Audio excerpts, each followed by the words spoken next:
اعوذ باللہ من الشیطان الرجیم بسم اللہ الرحمن الرحیم۔ اس سے پہلے کہ ہم آگے بڑھیں، جو آخری مضمون آیا تھا، جو آیات ہم پڑھ چکے ہیں، ان کے ضمن میں ایک وضاحت ضروری ہے۔ یہ جو ہم نے ابھی دیکھا کہ اس بستی کے لوگ تین قسم کے تین حصوں میں منقسم ہو گئے تھے۔ ایک وہ لوگ جو گناہ میں بڑھے جا رہے تھے، ایک وہ کہ جو خود گناہ تو نہیں کر رہے تھے لیکن روک بھی نہیں رہے تھے، اور ایک وہ کہ جو گناہ سے خود بھی مجتنب تھے اور نہی عن المنکر کا فریضہ آخری وقت تک سر انجام دے رہے تھے۔ صراحت کے ساتھ یہاں جو فرمایا گیا کہ ہم نے بچایا کس کو، فَأَنْجَيْنَا الَّذِينَ يَنْهَوْنَ عَنِ السُّوءِ، بچایا ہم نے ان کو کہ جو روک رہے تھے بدی سے۔ وَأَخَذْنَا الَّذِينَ ظَلَمُوا بِعَذَابٍ بَئِيسٍ، اور ہم نے پکڑ لیا ان لوگوں کو جو گناہ میں ملوث تھے ایک بہت ہی برے عذاب میں ان کے نافرمانی کی وجہ سے۔ اس سے بعض حضرات نے ایک نقطہ نکالنے کی کوشش کی ہے، اور وہ یہ ہے کہ ایک گروہ کے بارے میں صراحت کے ساتھ آ گیا کہ اس کو بچا لیا، وہ لوگ جو نہی عن المنکر کر رہے تھے۔ ایک گروہ جس کے بارے میں صراحت سے کہا گیا کہ اس پر عذاب آیا، وہ ہے جو گناہ میں ملوث تھے۔ گویا کہ درمیانی گروہ جو ہے اس کے بارے میں یہاں سکوت اختیار کیا گیا ہے۔ ان کو ایک طرح سے امید دلائی جا رہی ہے کہ جو لوگ گناہ سے مجتنب رہیں گے، اگر وہ خود گناہ میں ملوث نہیں ہوئے ہیں تو اس عذاب سے کہ دنیا میں آتا ہے اس سے وہ بچا لیے جائیں گے۔ اور یہ بہت بڑی غلط فہمی ہے۔ یہ ایسی ہی بات ہے جیسے کہ میں نے آپ کو بتایا تھا سورہ مائدہ کے پڑھتے ہوئے کہ جو آیت مبارکہ تھی کہ علیکم انفسکم لا یضرکم من ضل اذا اہتدیتم، تو حضرت ابوبکر رضی اللہ تعالیٰ عنہ کو خطبہ ارشاد فرمانا پڑا کہ لوگوں تم اس آیت سے بالکل غلط نتیجہ نکال رہے ہو۔ اس کا یہ مطلب نہیں ہے کہ دعوت اور تبلیغ اور امر بالمعروف اور نہی عن المنکر تمہاری ذمہ داری نہیں ہے، بلکہ مطلب یہ ہے کہ تم اپنا سب کچھ کر لو، زور لگا لو سمجھانے کا، امر بالمعروف کا، نہی عن المنکر کا، پھر بھی اگر کچھ لوگ اڑے رہیں کفر پر اور گناہ پر تو پھر تم پر کوئی وبال نہیں ہے۔ اصل مفہوم یہ ہے، لیکن اس سے انسان جو ہے چاہتا ہے ذمہ داری سے فرار، تو اس کے لیے جہاں کہیں بھی اسے بہانہ ملتا ہے اس قسم کے وہ نقطے تراشتا ہے۔ یہاں یہ سمجھ لیجئے کہ اصل میں نہی عن المنکر نہ کرنا بھی تو جرم ہے۔ فَأَخَذْنَا الَّذِينَ ظَلَمُوا، ظلم جو لوگ ظلم کر رہے تھے، ایک دوہرا ظلم کر رہے تھے کہ گناہ میں ملوث بھی تھے اور اس میں ملوث تھے، اور دوسرے وہ لوگ تھے کہ جو اگرچہ ملوث نہیں تھے لیکن یہ کہ وہ روک نہیں رہے تھے۔ نہ روکنے کا جرم جو ہے یہ تو موجود ہے۔ اگر نہی عن المنکر فرض ہے، اگر یہ ذمہ داری ہے، تو نہ روکنا جو ہے یہ خود اپنی جگہ پر ایک جرم ہے۔ اس کے لیے میں آپ کو اصل میں ایک حدیث سنا دینا چاہتا ہوں، جو حدیث اس معاملے میں سمجھتا ہوں کہ آخری اور نص قطعی کی حیثیت رکھتی ہے۔ اور یہ حدیث جو ہے مولانا اشرف علی تھانوی رحمۃ اللہ علیہ نے خطبات جمعہ جو مرتب کی ہیں ان میں اس حدیث کو شامل کیا ہے، اور یہ حدیث قدسی ہے۔ اوحى اللہ عز وجل الی جبرائیل علیہ الصلاۃ والسلام ان اقلب مدینہ کذا وکذا باہلھا، اللہ تعالیٰ نے وحی کی حضرت جبرائیل کو کہ فلاں فلاں شہروں کو تلپٹ کر دو، الٹ دو، جیسے کہ عمورہ اور صدوم کے شہروں کے بارے میں حکم آیا۔ قال فقال، حضور فرماتے ہیں اس پر حضرت جبرائیل نے عرض کیا بارگاہ خداوندی میں، رب یا رب ان فیہا عبدک فلانا لم یعصک طرفۃ عین، پروردگار اس میں تو تیرا فلاں بندہ بھی ہے جس نے کبھی پلک جھپکنے جتنی دیر بھی معصیت میں نہیں گزاری، گناہ سے اتنا پاک صاف، نگاہ کا ادھر سے ادھر ہو جانا، اتنا وقت بھی کبھی معصیت میں صرف نہیں کیا، تو کیا اس پر بھی الٹ دوں؟ قال فقال، حضور نے فرمایا، اس پر اللہ تعالیٰ نے ارشاد فرمایا اقلبھا علیہ وعلیہم، الٹو اس بستی کو، پہلے اس پر پھر دوسروں پر۔ وجہ کیا ہے؟ فإن وجہہ لم یتبعر فی ساعۃ قط، اس کے چہرے کا رنگ میری غیرت کی وجہ سے کبھی متغیر نہیں ہوا۔ یہ خود تو گناہ سے بچا رہا لیکن گناہ پھیلتے رہے، شریعت کی دھجیاں بکھرتی رہیں، اللہ تعالیٰ کے احکام کا مذاق اڑایا جاتا رہا، اور یہ اپنے دھندے میں لگا رہا، کاروبار میں لگا رہا، یا اپنے نوافل میں لگا رہا، مراقبوں میں لگا رہا، ذکر اذکار میں لگا رہا، تو یہ دوسروں سے بڑھ کر مجرم ہے۔ اقلبھا علیہ وعلیہم، الٹو اس بستی کو، پہلے اس پر پھر دوسروں پر۔ فإن وجہہ لم یتبعر فی ساعۃ قط۔ اور دوسرے یہ کہ قرآن مجید میں سورہ انفال اب بہت قریب آ گئی ہے، ہم پڑھیں گے جلد ہی، وہ آیت مبارکہ بھی نص قطعی ہے قرآن کے حوالے سے، یہ تو حدیث کے حوالے سے ہوئی۔ قرآن مجید میں فرمایا گیا وَاتَّقُوا فِتْنَةً لَا تُصِيبَنَّ الَّذِينَ ظَلَمُوا مِنْكُمْ خَاصَّةً۔ اس دنیا میں جب کوئی اجتماعی سزا آتی ہے کسی قوم کے اندر بحیثیت مجموعی، جب منکرات پھیل جائیں، تو جب سزا آتی ہے تو پھر وہ صرف جو گناہ گار ہیں انہی کو اپنی لپیٹ میں نہیں لیتی، بلکہ وہ لوگ جو بچے ہوئے تھے وہ بھی لپیٹ میں آ جاتے ہیں۔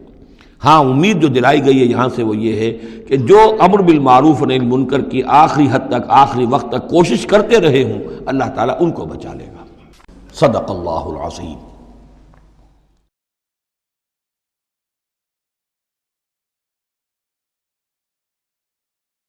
اعوذ باللہ من الشیطان الرجیم، بسم اللہ الرحمن الرحیم۔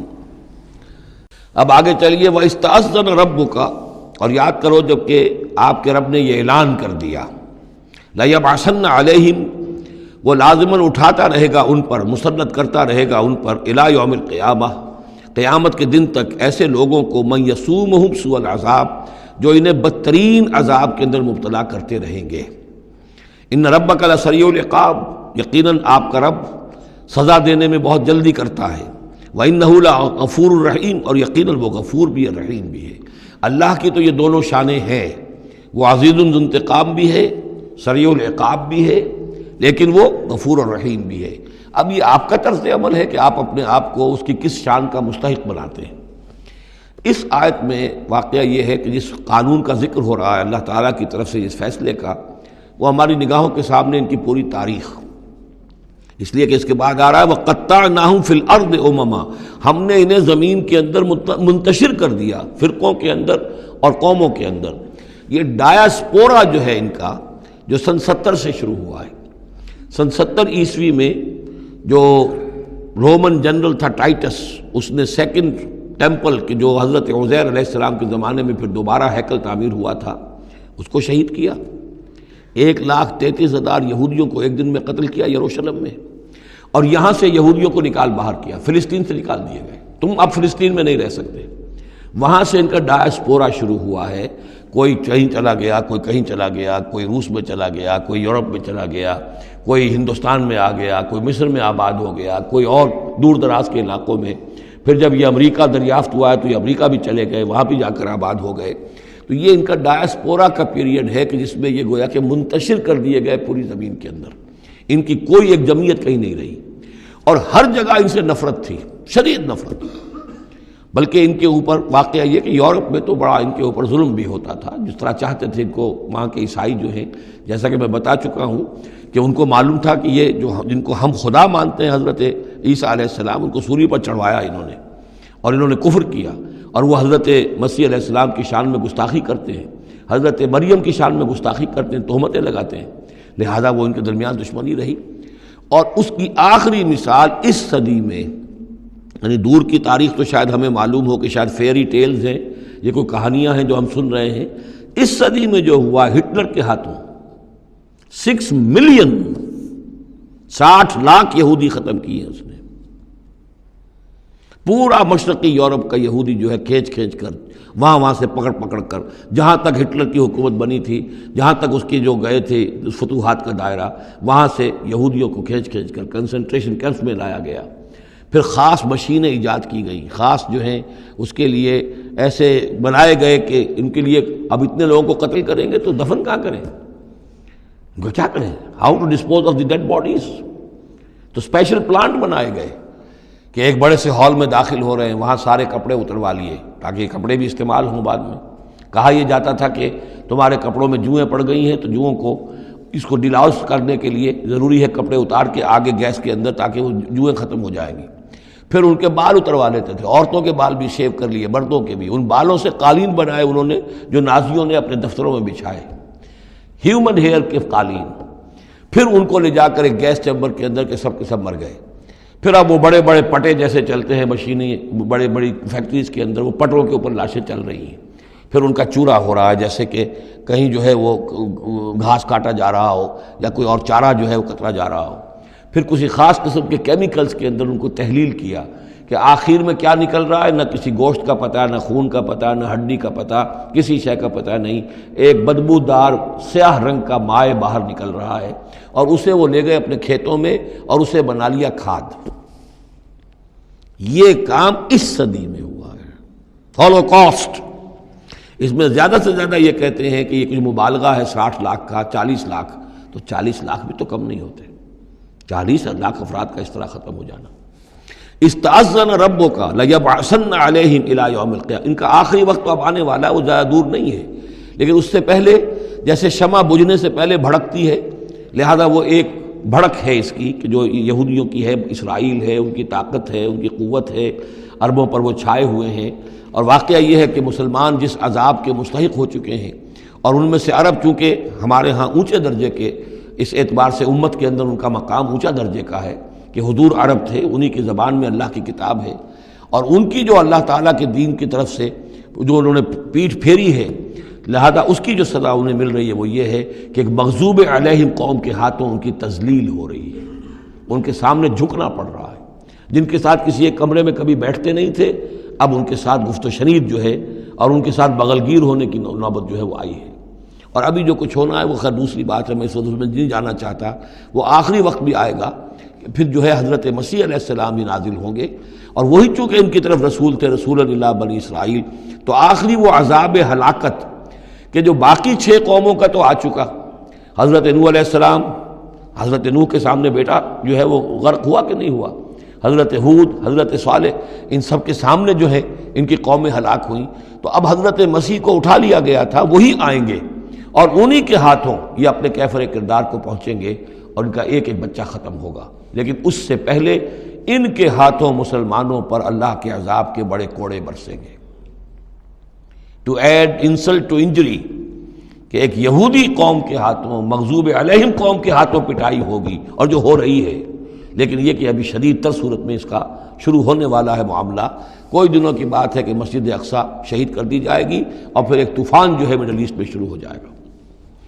وَإِسْتَأْذَنَ رَبُّكَ لَيَبْعَثَنَّ عَلَيْهِمْ إِلَىٰ يَوْمِ الْقِيَامَةِ مَن يَسُومُهُمْ سُوءَ الْعَذَابِ، یاد کرو جب کہ آپ کے رب نے یہ اعلان کر دیا تھا کہ وہ لازماً اٹھاتا رہے گا، مسلط کرتا رہے گا ان پر قیامت تک ایسے لوگوں کو جو انہیں بدترین عذاب میں مبتلا کرتے رہیں گے۔ إِنَّ رَبَّكَ لَسَرِيعُ الْعِقَابِ وَإِنَّهُ لَغَفُورٌ رَحِيمٌ۔ وَقَطَّعْنَاهُمْ فِي الْأَرْضِ، ہم نے متفرق کر دیا ان کو زمین میں، امماً، فرقے بن گئے، علیحدہ جماعتیں بن گئیں، اور اب ان کے جھگڑے ہو رہے ہیں۔ مختلف علاقوں سے جو لوگ آ کر اسرائیل میں آباد ہو رہے ہیں، اب ظاہر بات ہے سینکڑوں برس تک کچھ یہودی جو ہیں روس میں رہے، ان کے اپنے کچھ مزاج اور بن گئے ہیں، ان کی شکلوں کے اندر بھی تبدیلی ہو گئی ہے، ان کی زبان بھی کچھ مختلف ہے، تو اب یہ اسرائیل کے اندر ان کے مابین تصادم ہوتا ہے۔ منہم الصالحون ومنہم دون ذلک، ان میں سے ہے کچھ لوگ جو صالح بھی ہیں، لیکن یہ کہ ان میں وہ بھی ہے کہ جو دوسری طرح کے ہیں اور طرح کے ہیں۔ وَبَلَوْنَاهُمْ بِالْحَسَنَاتِ وَالسَّيِّئَاتِ لَعَلَّهُمْ يَرْجِعُونَ، ہم انہیں بھلائی سے اور برائی سے آزمائش کرتے رہے شاید کہ یہ لوگ لوٹ آئیں۔ فَخَلَفَ مِن بَعْدِهِمْ خَلْفٌ، لیکن یہ کہ ان کے بعد ایسے ناخلف لوگ ان میں پیدا ہو گئے، وَرِثُوا الْكِتَابَ، وہ کتاب کے وارث ہو گئے، وارث بنے، تورات کے وارث بنے۔ یَأْخُذُونَ عَرَضَ هَٰذَا الْأَدْنَىٰ، وہ اس دنیا جو ادنا زندگی ہے، دنیا کی ادنا زندگانی، اسی کے ساتھ و سامان کے پیچھے پڑے رہتے ہیں، حاصل کرتے ہیں حلال سے، حرام سے، جائز سے، ناجائز سے۔ وَيَقُولُونَ سَيُغْفَرُ لَنَا، اور کہتے ہیں ہمیں تو بخش دیا جائے گا، ہم ابراہیم کی نسل سے ہیں، اسرائیل کی اولاد ہیں، we are the chosen people of the lord, سَيُغْفَرُ لَنَا، ہمیں بخش دیا جائے گا۔ وَإِن يَأْتِهِمْ عَرَضٌ مِثْلُهُ يَأْخُذُوهُ، اگر ایسا ہی اور سامان بھی ان کو دیا جائے اور لے لیں گے، حرام سے یہ نہیں دیکھیں گے کہ حلال سے یا حرام سے۔ الم یؤخذ علیہم میثاق الکتاب، کیا ان سے کتاب کا عہد نہیں لیا گیا تھا؟ جب تورات دی گئی تھی تو عہد لیا گیا تھا، اللہ یقول علی اللہ الا الحق، کہ نہیں منسوب کریں گے اللہ کی طرف کوئی بات مگر حق، ودرسوا ما فیہ، اور انہوں نے پڑھا اس کو جو کچھ کہ اس میں تھا، والدار الآخرۃ خیر للذین یتقون، اور یقیناً آخرت کا گھر، پچھلا گھر تو بہتر ہے انہی لوگوں کے لیے جنہوں نے تقوی کی روش اختیار کی، فلا تعقلون، تو کیا تم عقل سے کام نہیں لیتے؟